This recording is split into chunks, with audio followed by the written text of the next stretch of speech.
Antarctica बर्फ से भरा हुआ इतना बड़ा कॉन्टिनेंट है जिस पर 5 किलोमीटर की गहराई तक सिर्फ बर्फ ही बर्फ है। इतनी ज्यादा बर्फ, और वो भी 1.5 करोड़ किलोमीटर तक फैली हुई। यानी एंटार्क्टिका का साइज अमेरिका से भी काफी ज्यादा बड़ा है। भले ही जून जुलाई की गर्मियों का मौसम हो, लेकिन एंटार्क्टिका का टेम्परेचर पूरा साल -50 डिग्री सेंटीग्रेड से -90 डिग्री सेंटीग्रेड तक रहता है। इस शदीद तरीन ठंड की वजह से ही यहाँ जिंदगी की उम्मीद बहुत ही कम है। लेकिन उसके बावजूद भी पूरे एंटार्क्टिका में 400 से भी ज्यादा लेक्स डिस्कवर हो चुकी हैं, जो बर्फ की लेयर के नीचे छुपी हुई हैं। जेम टीवी के वीडियोस में एक बार फिर से खुशामदीद। नाजरीन, एंटार्क्टिका में ना ही कोई टाइम जोन फॉलो होता है और ना ही यहाँ किसी कंट्री का कब्जा है। हत्ता के पूरे एंटार्क्टिका में सिर्फ 2 ATM मशीन्स लगी हुई हैं। कई लोगों का मानना है कि एंटार्क्टिका की बर्फ के नीचे कई राज पोशीदा हैं। कुछ का तो ये भी मानना है कि बर्फ से ढके हुए इस मिस्टीरियस कॉन्टिनेंट के नीचे एक अलग ही दुनिया बसती है जहां एलियंस का राज है।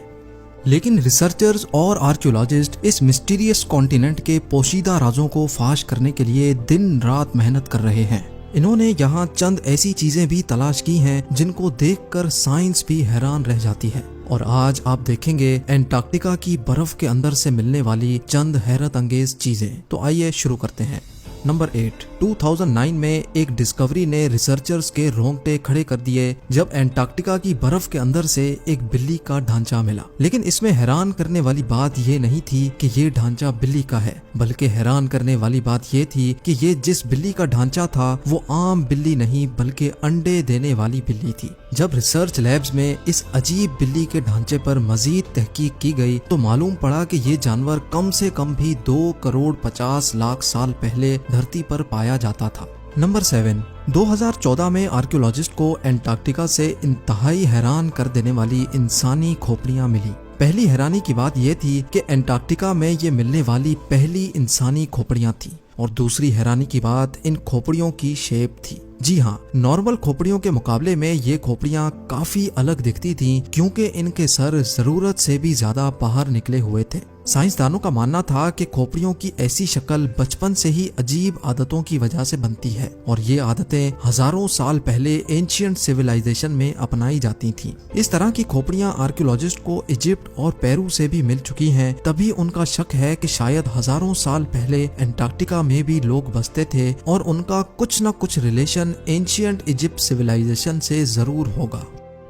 नंबर 6। पिछले 50 सालों के दौरान एंटार्क्टिका से 10,000 से भी ज्यादा मीटियोराइट्स मिल चुके हैं। मीटियोराइट्स ठोस पत्थर के ऐसे टुकड़े होते हैं जिनका ताल्लुक हमारी धरती से नहीं होता, बल्कि वो किसी और धरती से टूट कर आए होते हैं। साइंसदानों का मानना है कि मिलने वाले मीटियोराइट्स में से कई 7 लाख साल से भी ज्यादा पुराने हैं।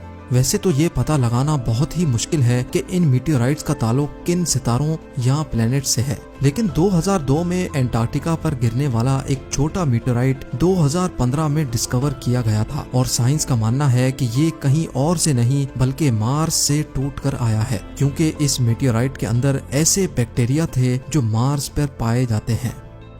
नंबर 5। एंटार्क्टिका में बर्फ की गहराई 5 किलोमीटर डीप है, और ये पूरा कॉन्टिनेंट अमेरिका से भी बहुत बड़ा है। लेकिन साइंसदानों को यहाँ से कुछ ऐसे सबूत मिले हैं जिनको देखकर ये अंदाजा लगाया जाता है कि लाखों साल पहले ये जगह रहने के काबिल हुआ करती थी। जी हाँ, 1980 से कई आर्कियोलॉजिस्ट को यहाँ से डायनासोर्स, मोजासोर्स और प्लेजियोसोर्स के ढांचे मिल चुके हैं। इन ढांचों की साइज 36 फीट बताई जाती है, जो तकरीबन एक ट्रिपल स्टोरी बिल्डिंग के बराबर बनती है। जब हड्डियों के इन ढांचों पर मजीद तहकीक की गई तो मालूम पड़ा कि ये कम से कम भी 70 लाख साल पुराने हैं। तभी ये अंदाजा लगाया जाता है कि 70 लाख साल पहले तक एंटार्क्टिका का टेम्परेचर रहने के काबिल था, और शायद तब ये पहाड़ गहरी बर्फ से नहीं बल्कि ग्रीनरी से ढके होते होंगे।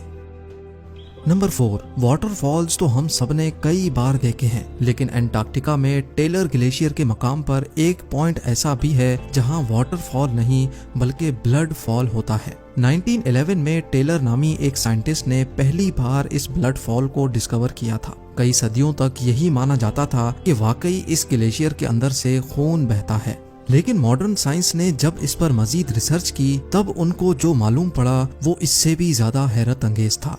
जी हाँ, मालूम पड़ा कि इस ग्लेशियर के नीचे एक बहुत बड़ा पानी का डैम है, लेकिन इसमें मौजूद पानी की खास बात यह है कि इसमें सी वाटर से भी 3 टाइम्स ज्यादा सॉल्ट है, जिसकी वजह से ये फ्रीज नहीं होता। साथ साथ इस पानी में पहाड़ों से निकलने वाला आयरन भी मौजूद है। किसी एक पॉइंट से जब ये पानी ग्लेशियर से बाहर निकलने की करता है तो हवा में मौजूद ऑक्सीजन पानी के आयरन से मिक्स होकर आयरन ऑक्साइड बन जाता है और उसका कलर रेड हो जाता है, और इसी वजह से हमें ये पानी रेड कलर का दिखता है। नंबर 3, ब्लड फॉल ग्लेशियर के नीचे मौजूद पानी में साइंसदानों को एक और हैरान करने वाली चीज भी मिली। पानी में टोटल 17 टाइप्स के बैक्टीरिया भी पाए गए, जिनको जिंदा रहने के लिए ऑक्सीजन और सनलाइट की भी जरूरत नहीं होती। एक्सपर्ट्स का मानना है कि ये बैक्टीरिया की ऐसी किस्म है जो ऐसे प्लैनेट्स पर पाई जाती है जहाँ पर ऑक्सीजन और सनलाइट का नामो निशान तक नहीं होता। लेकिन ये बैक्टीरिया हमारी धरती पर कैसे आए, ये राज अभी भी पोशीदा है। नंबर 2, हालांकि पूरा एंटार्क्टिका बर्फ से भरा हुआ कॉन्टिनेंट है, ये देखकर सबको यही लगेगा कि यहाँ पानी की कमी होना मुमकिन नहीं है। लेकिन आपको ये जानकर हैरत होगी कि हमारी धरती पर अगर कोई सबसे ज्यादा खुश्क यानी ड्राई जगह है तो वो भी एंटार्क्टिका में ही मौजूद है। ये ड्राई वैली एंटार्क्टिका में ही डिस्कवर की गई थी, जहाँ पर पिछले 20 लाख सालों से एक मर्तबा भी बारिश नहीं पड़ी, क्योंकि इस ड्राई वैली में तेज तरीन हवाओं का राज है जिनकी स्पीड 320 किलोमीटर पर आवर तक जाती है। इसी वजह से साइंसदानों का मानना है कि तेज हवाओं की वजह से यहाँ मौजूद पानी का कतरा कतरा एवोपरेट हो चुका है। आपको ये भी बताते चलें कि अर्थ के तमाम एटमॉस्फेयर्स में से इस ड्राई वैली का एटमॉस्फेयर लाखों किलोमीटर दूर मार्स से काफी मिलता जुलता है। इसी वजह से नासा ने अपना वाइकिंग रोबोट मार्स पर भेजने से पहले एंटार्क्टिका की ड्राई वैली में टेस्ट किया था।